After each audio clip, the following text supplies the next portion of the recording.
जोहार दोस्तों, नमस्कार। तो देखिए, आज हम सुबह सुबह बैगन का खेत में दवा देने के लिए आए हैं और हमको एक पौधा में ऐसा भी देखने के लिए मिला जो एक अलग तरह का पीलापन आ रहा है पौधा में। हम आपको दिखाते हैं कि आप देख सकते हैं, जो ये पीलापन को आप देख सकते हैं। और ये पीलापन आने के बाद जो है ऊपरी जो पत्ती होता है, जो निकलता है नया पत्ती, वो छोटा छोटा हो जाता है, वो कुकड़ने लगता है। आप देख सकते हैं, ऐसा भी बीमारी बैगन में लगता है। और आज ये एक पौधा में है, इतना बड़ा प्लॉट में एक पौधा में देखने के लिए मिला है ये वाला। और देखते देखते ये एक पौधा से दो पौधा, चार पौधा होते ये बढ़ते जाने वाला भी बीमारी है। तो आज इसमें जब हम दवा देने के लिए आए तो ये पौधा को देखने के बाद फिर से हम इसका भी दवा अपना खेत में स्प्रे किए हैं। और वो कौन सा दवा स्प्रे किए हैं, उस दवा के बारे में भी आज हम आपको इस वीडियो में बताएंगे। और जो विल्ट का जो शिकायत था, इस प्लॉट में काफी शिकायत था, बहुत पौधा मेरा नहीं जानने से बहुत पौधा मर भी गया था। आज हम उसको बारे में भी आपको बताएंगे कि उसका रिजल्ट क्या आया। जो दवा हम इसमें दिए, इसमें हम 2 बार ड्रिचिंग कर चुके हैं, तो उसके बारे में भी आज हम आपको इस वीडियो के माध्यम से बताएंगे। देखिए दोस्तों, ये जो है इसमें जो हम दवा डाले हैं उसके बारे में हम आपको बताते हैं। इसमें हम अंट्राकोल चलाए हुए हैं, जो एक कंटेक्ट फंगिसाइड है। ये सिर्फ पौधा के ऊपर ऊपर काम करता है। तो ये जो बीमारी है ये पौधा के ऊपर में ही है और ये जड़ से किसी प्रकार का बीमारी नहीं है। ये ऊपरी बीमारी है, जिसके लिए हम इसमें अंट्राकोल चलाए हुए हैं पर लीटर 1.5 ग्राम के हिसाब से। और इधर भी हम चला चुके हैं, जहां नहीं है वहां भी, ताकि ये जो बीमारी है दूसरे पौधा में ना जाए। अगर ये चल गया तो निश्चित ही रूप से यहाँ का फूल फल यानी सारा चीज यानी प्रोडक्शन ही कम होगा। इसीलिए ये बीमारी आने से पहले अगर हम दवा दे देते हैं तो निश्चित ही रूप से हम बेफिक्र हो जाएंगे कि ये बीमारी मेरा एक पौधा से दूसरे पौधा नहीं जाएगा। तो इसीलिए हम इसमें दवा स्प्रे कर दिए। और आपको ये भी दिखाएंगे कि जो हम विल्ट का जो इसमें दवा डाले हुए थे, तो आज हम आपको एक ऐसा भी पौधा लेके दिखाएंगे जो कि एक साइड तो मर गया है, लेकिन एक साइड का पौधा अभी भी अब वो अच्छी तरह से है। तो ये जो है विल्ट एक बहुत डेंजर बीमारी है, जो सीधे जड़ में लगता है, तना के जस्ट नीचे।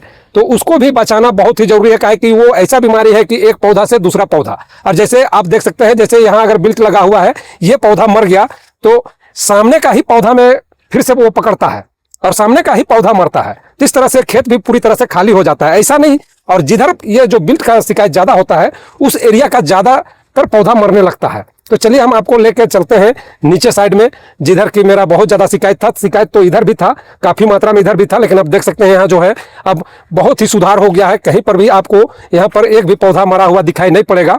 और बहुत अच्छा पौधा में फूल फल भी, इसमें फ्लावरिंग भी आ चुका है। आपको दिखाते हैं, अब देख सकते हैं यहाँ पर जो है, देखिए दोस्तों, ये शुरुआती दौर है और आप देख सकते हैं यहाँ जो फल का मात्रा है बहुत ही अच्छा है। और पौधा भी आप देख सकते हैं, पौधा में का क्वालिटी में किसी प्रकार का कोई भी कमी नहीं है। और ये अभी तक एक भी हार्वेस्टिंग इसमें किए हुए नहीं है हम। अब इसको 2 दिन के बाद पहला हार्वेस्टिंग इसको करेंगे हम। और बहुत ही अच्छा क्वालिटी भी है। ये VNR का 212 नंबर वेराइटी है। और इसमें जो फल का जो संख्या है आप देख सकते हैं, ये जो है एक ही डाली में 3-3 फल आ रहा है। यहाँ पर आप देख सकते हैं, ये 3-3 फल आ रहा है एक ही डाली में। तो ये बहुत ही अच्छा संकेत है कि पौधा स्वस्थ है तो फल भी स्वस्थ ही आएगा। और हार्वेस्टिंग इसका जबरदस्त होने जा रहा है, क्योंकि पौधा का क्वालिटी ही बताता है कि इसमें हार्वेस्टिंग कैसा होगा। देखिए दोस्तों, जो दवा का हम इसमें स्प्रे कर रहे हैं, और स्प्रे हम कर रहे हैं पहला तो कीटनाशक।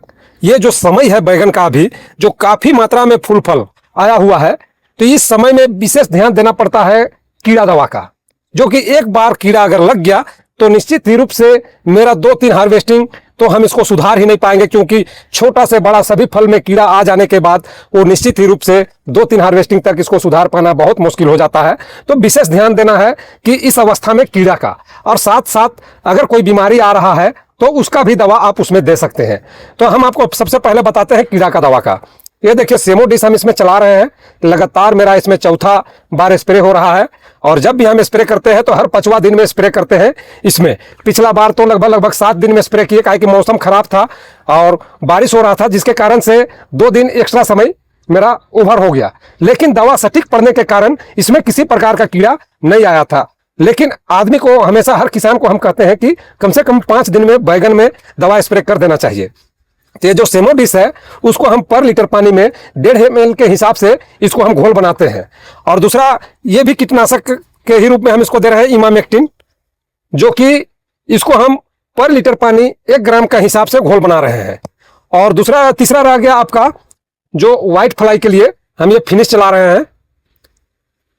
ये जो फिनिश है उसको हम चला रहे हैं। और व्हाइट फ्लाई आपको पौधा में, इतना बड़ा बड़ा पौधा है लेकिन आपको कहीं भी व्हाइट फ्लाई एक भी दिखाई नहीं पड़ेगा। और आप देख सकते हैं छोटा से छोटा पौधा में भी काफी मात्रा में फल भी आ चुका है। जैसे आप देखिए यहाँ पर एक ही ये है, देख सकते हैं एक ही धोपा में ये 4 फल इसमें आए हुए हैं। अब देख सकते हैं 4 नहीं, ये 5 है। यहाँ जो 5 फल भी आ गए हैं एक एक धोपा में, तो ये अभी भरपूर फूल फल का मात्रा में पौधा आया हुआ है। और आप देख सकते हैं पौधा में फूल का भी किसी प्रकार का कमी नहीं है, सभी तरफ एकदम बहुत ज्यादा फूल आया हुआ है। तो इस समय विशेष ध्यान दवा में देना पड़ता है, तो आपका हार्वेस्टिंग अच्छा होगा। आपका जो बैगन है वो कीड़ा नहीं लगेगा, तो निश्चित ही रूप से आपका सारा बैगन अच्छा क्वालिटी में, अच्छा रेट में निकलेगा, बिकेगा। दोस्तों अभी अभी आपको हम बता चुके कि जो पौधा में ऊपरी भाग जो पीला हो रहा है उसका दवा, तो ये देख सकते हैं आप, ये जो है अंट्राकोल है, बायर कंपनी का है। इसको हम पर लीटर पानी में 1.5 ग्राम के हिसाब से इसका घोल बना के, इन्हीं के साथ में यही कॉम्बिनेशन बना के हम इसमें स्प्रे कर रहे हैं, ताकि एक पौधा से दूसरा पौधा ना जाए। और ये जो है स्प्रे करने के बाद निश्चित ही रूप से इसका जो रिजल्ट हमको 5 से 6 दिन के अंदर में देखने के लिए मिलेगा। और आने वाला वीडियो में हम आपको ये भी बताएंगे कि जो हम पौधा में दिए हुए हैं वो मेरा कंट्रोल हुआ या नहीं हुआ। तो चलिए आपको हम ले चलते हैं, जो विल्ट से मर रहा था तो वो कैसे रुका वो हम आपको बताते हैं। जहां पर कि ज्यादा संख्या में पौधा मर रहा था वहां पर आपको ले चलते हैं। देखिए दोस्तों, ये जो पौधा आप देख सकते हैं ये विल्ट के ही कारण मरा हुआ है। और जैसा ये जो डाली है ये अलग डाली है, एक ही पौधा का है और ये अलग डाली है। आप देख सकते हैं एक डाली तो पूरी तरह से सूख गया है और ये लगभग 3-4 दिन से इसी अवस्था में है, लेकिन जो बाकी का जो डाली है उसी पौधा का, तो आप देख सकते हैं यहाँ का जो है एक भी पत्ता आपको मुरझाया हुआ नहीं दिखेगा। इसका मतलब साफ जाहिर होता है जो हम दवा इसमें डाले हुए थे उसका काम बिल्कुल सटीक हुआ। कहे कि आपको और भी हम आगे भी दिखाते हैं इधर कि बहुत ऐसा पौधा को हम उखाड़ के पहले फेंके, जब हम इसमें ड्रिचिंग कर रहे थे दवा का, उसके बाद उससे पहले जितना भी मरा हुआ पौधा था उसको सबको उखाड़ के हम खेत से बाहर फेंके, तब जाके इसमें हम ड्रिचिंग करना शुरू किए, ताकि जो पौधा मर गया है वो तो ऐसे भी खत्म हो चुका है, लेकिन उसका जो विल्ट है वो दूसरे पौधा पर ना जाए। क्योंकि ये जो है बैगन है, इसमें जो है कुटमा का में ग्राफ्टिंग किया हुआ है और कुटमा का जड़ बड़ी तेजी से बढ़ता है। और ये जड़ है, जैसे ये इसमें विल्ट लगा हुआ है, इसका जड़ बहुत आगे तक चला जाता है, इधर भी आगे चला जाता है। तो उसमें क्या है, जिसमें बिल्ट ज्यादा लगा हुआ है तो उसी का जो बिल्ट है वो दूसरे पौधा के संपर्क में आ जाता है, और इसीलिए ये जो सामने का मरा तो सामने वाला को ही पकड़ता है, ऐसा नहीं कि जाके वहां पकड़ा है सो। तो इसीलिए उसको उखाड़ के खेत से दूर फेंकिए उसको, तब जाके ड्रिचिंग कीजिए, तो आपको इसका रिजल्ट निश्चित ही रूप से देखने के लिए बेहतर मिलेगा। दोस्तों हम आपको पिछला वीडियो में भी बता चुके हैं कि हम कौन कौन सा दवा का ड्रिचिंग किए हैं और कौन कौन सा दवा मिला के दिए, जो कि आज मेरा जो खेत में एक भी पौधा आपको कहीं भी मरते हुए दिखाई नहीं पड़ेगा। और जब ये मर रहा था तो इतना पैसा लगाने के बाद मेरा भी दिमाग काम करना बंद कर दिया, इसलिए कि इतना तेजी से मर रहा था कि इतना बड़ा प्लॉट में रोज 15 से 20 पौधा हम उखाड़ के फेंक रहे थे, लेकिन सिर्फ उखाड़ के फेंकने का ही काम कर रहे थे। उसको बचाने के लिए बहुत दिमाग लगाने के बाद हमको ये समझ में आया, जैसे आप कभी देखे होंगे, जैसे आप अदरक लगाते होंगे तो उसमें भी फफूंद लगता है, सफेद सफेद फफूंद लगता है और धीरे धीरे अदरक को सुखा देता है। तो उसमें क्या है कि हम लोग पहले कीलडान दवा से उसको जोड़ के उसको छाया में सुखाते थे, और उस सुखाने के बाद वो जितना भी फफूंद था वो पूरी तरह से मर जाता था। तो वही मेरा दिमाग में आया, जब वो फफूंद मर सकता है तो ये बैगन का फफूंद क्यों नहीं मरेगा। तो तब जाके हम इसमें कार्बेंडाजाइम, माइनकोजेब और ग्लूकोपर और साथ में करटाप, ये तीनों का घोल बनाए और इसमें हम 2 दिन ड्रिचिंग किए। जैसे आज ड्रिचिंग किए तो आज से 4 दिन के बाद में दूसरा ड्रिचिंग किए। जो रिजल्ट आपके सामने है, आपको हम पूरे खेत में भी दिखा सकते हैं घुमा के, कि आपको कहीं पर भी एक भी पौधा मुरझाया हुआ नहीं मिलेगा। तो ये है दवा का कमाल, मरते हुए पौधा अब मेरा पूरी तरह से सुरक्षित हो गया है।